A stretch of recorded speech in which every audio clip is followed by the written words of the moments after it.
Hi there, welcome back. This is Module 1, Part 1. The very first question comes into your mind whenever you are going to start learning Power BI that what is Power BI? Well, Power BI is a powerful tool that is going to allow you to turn your data into meaningful insights. It's a tool for your self-service. That means you can analyze your data yourself. Whether your data is in Excel spreadsheet or stored in a cloud-based or on-premise data warehouses, Power BI can help you to connect to these sources of data, visualizing your data, and then you can share your reports or dashboards to the other people inside your organization or anywhere in the world. Certain things that you should also know about that Power BI. Power BI is a cloud-based analytics and reporting ecosystem. It has an on-premise version too, which we are going to talk about that later. It connects to a wide range of data sources, which are more than hundreds of the data sources that you can connect. Almost any data, anytime, anywhere. It supports data modeling, mashup, and data cleaning and transformations. If you are already having some knowledge about the data, then you probably know what is data modeling, what is data cleaning and transformation, etc. If you don't know, don't worry about it. We are going to help you to learn everything. It's very flexible and interactive visualization tool, and also distribution to any user on any device is very easy. That means you can use any of your devices, for example, your laptop, desktop, your mobile phones or tablets on the go to visualize the data over there or to check the reports and dashboards. Now let's talk about the parts of Power BI.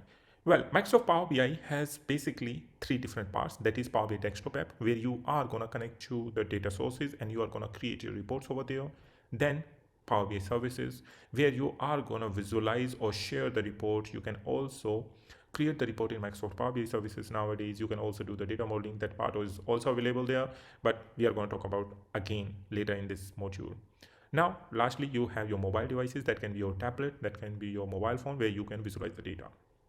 Apart from that, as I mentioned, we have the Power BI on-premise too, where we are going to need the SQL Server with the software assurance license or Power BI Premium.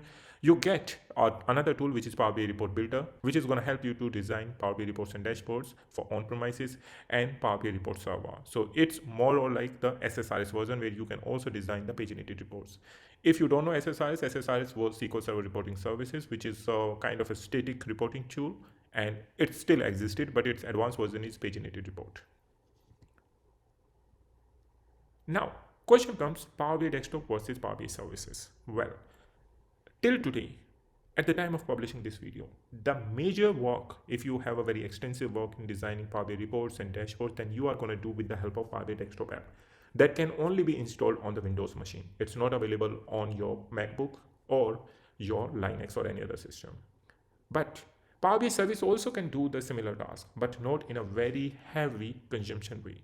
For that, either you have to use the Microsoft Fabric services, or maybe you need a Power BI Premium license over there to do it. But both of them are similar, not exactly the same. Just remember that. So you can see some of the differences over here, and more you will get to know once you're going to go there. However, I would like to highlight one point over here, that Microsoft Power BI team is trying to go platform independent. And what does that mean? That simply means that every time you have to simply go on the browser, any device where you can open the browser using the internet connection, and then you can simply do all the work over there. But still, there's a long way to go.